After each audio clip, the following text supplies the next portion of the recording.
pack leader Scarthen had earned his position atop the Kithran hierarchy through a century of brutal combat. Standing 3 meters tall with natural bone armor and claws that could shred starship hull plating, he commanded the respect and fear of his 30-member pack through pure dominance. No challenger had lasted more than minutes against his savage prowess.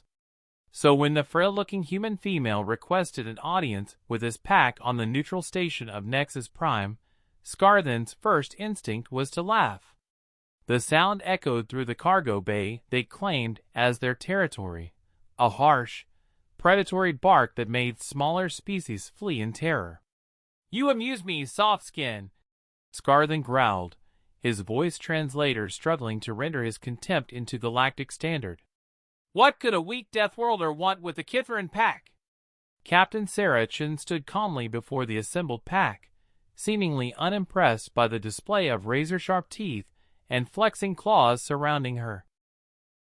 She wore simple civilian clothing and carried no visible weapons, appearing utterly defenseless against the apex predators that filled the space with their menacing presence. "I'm here to negotiate a trade agreement," she replied evenly. "Your pack controls shipping routes through the Outer Rim. Humanity needs access."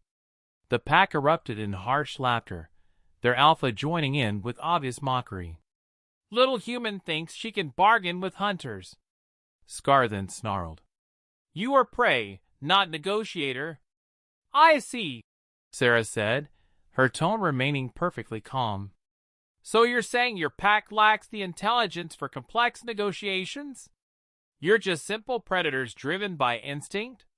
The laughter died instantly. Scarthen's eyes narrowed to dangerous slits. Among Kithrans, questioning one's intelligence was the gravest of insults. "You dare," he began, taking a threatening step forward. "I dare state facts," Sarah interrupted, still showing no fear despite facing down a creature that could kill her with a casual swipe. "Your pack shipping monopoly is failing. 3 major trade routes have been rerouted around your territory in the past year. Your influence is shrinking." Several pack members shifted uncomfortably. They had indeed lost significant revenue lately, though none had dared voice such concerns to their volatile leader. "Your information is wrong, human," Scarthen snarled, but there was less certainty in his voice. "Is it?" Sarah pulled out a data pad, displaying shipping manifests and trade statistics. "Meridian Consortium has established faster routes through the Centauri Passage. The Galactic Trade Union voted to list your territory as high risk, low value. Even the smugglers have found better options." More pack members exchanged glances. Kesrak, the pack's second in command, stepped forward slightly. What are you proposing, human?"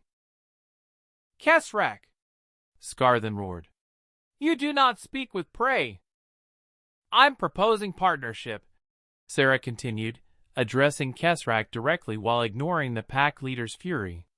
"Human logistics expertise combined with Kithran territorial control. We can optimize your routes, provide technological upgrades, and guarantee increased profit margins." "Silence!" Scarthen bellowed, but Sarah turned to face him directly. "You're afraid," she said simply. "You know your pack is struggling, but you're too proud to admit you need help. You'd rather maintain your failing dominance than ensure your pack's survival." The words hit Scarthen like physical blows. Around him, his pack members began to murmur among themselves, something that hadn't happened in his presence for decades. "I am pack leader," he roared, desperation creeping into his voice. "You are?" Sarah agreed. "The question is, are you a good one? A true leader adapts to ensure his pack's prosperity. A poor leader lets pride destroy everything he's built." Kesrak stepped fully forward now, no longer deferring to his alpha's position. "The human speaks wisdom, Scarthen. Our territory grows empty. Our young go hungry." Other pack members voiced their agreement, emboldened by their second-in-command's courage. For the first time in his reign, Scar then faced open dissent within his own pack. "You want to discuss terms?" Scar then asked Sarah, his voice hollow with the realization that his absolute authority had crumbled in minutes. "I want to discuss solutions," Sarah replied gently. "Your pack has strength and territorial knowledge. Humanity has technology and trade connections. Together, we can build something better than what either of us could achieve alone." As negotiations began in earnest, with pack members offering suggestions and asking questions they'd never dared voice before, Scar then realized that the small human had done something no physical opponent ever could. She had defeated him without raising a hand, using nothing but truth and the bonds of pack loyalty he'd taken for granted. The human hadn't broken his pack. She had shown him that his pride had already fractured it. She'd simply helped them find a way to heal.